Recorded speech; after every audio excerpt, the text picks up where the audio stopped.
is St. Croix in the Caribbean. It is American, part of the United States Virgin Islands. We're 1,100 miles from Miami, 60 from Puerto Rico. Together with its sister islands to the north, St. Croix bills itself as America's paradise. On the night of September 17th, when Hurricane Hugo came ripping through, St. Croix became Paradise Lost. In the middle of the night, Hugo trashed St. Croix. It hit harder here than anywhere else. Its 200-mile-per-hour winds roared for hours when the storm stalled overhead.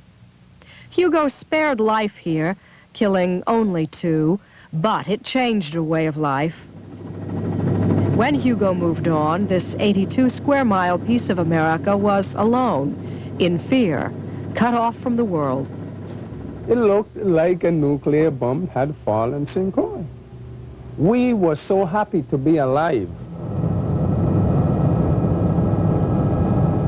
This is St. Croix today, after 2 months of cleanup.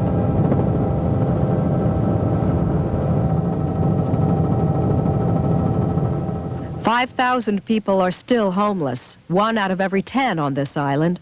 Almost every building still standing remains damaged.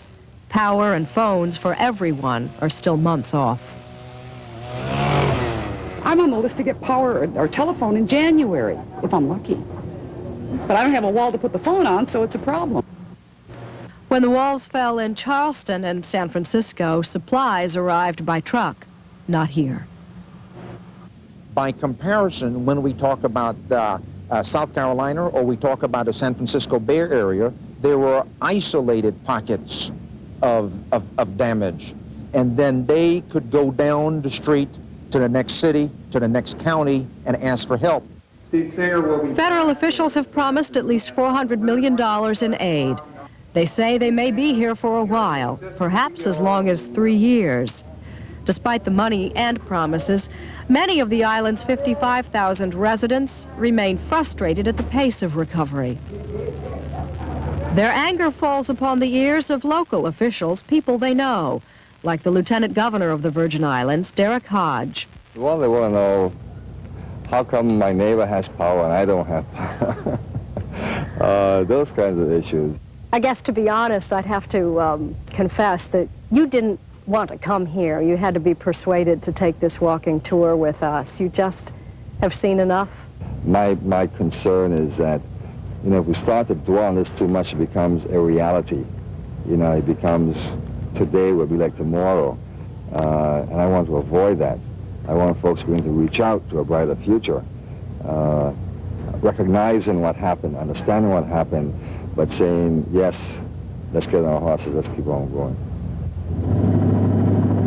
Today, the Hess oil refinery, the largest in the Western Hemisphere, is working. So too are crews repairing the $100 million worth of damage here. Less than half the hotels are open. Those that are full, though not with tourists, but relief workers. Linemen in from as far away as Alabama, Alaska, and Guam have been airlifted here to restore power and phone lines. But the major problem is still getting back to the basics. I have no power. I have no gas to cook on. I go to Wendy's. I go to Pizza Hut.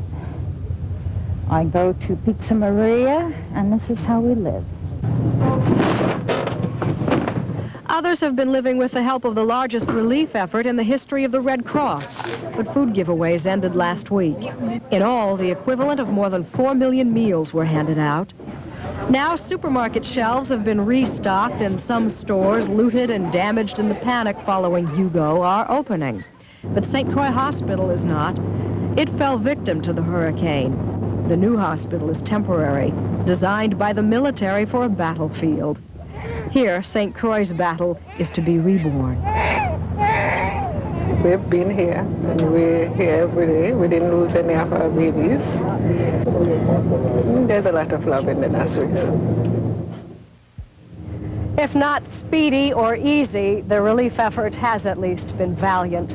Through it, Crucians, as the people of this island are known, have also had to come to grips with some serious issues, like what caused the breakdown of law and order in the days following Hugo, and what lies ahead for St. Croix's vital tourist industry. But first, this is Today on NBC.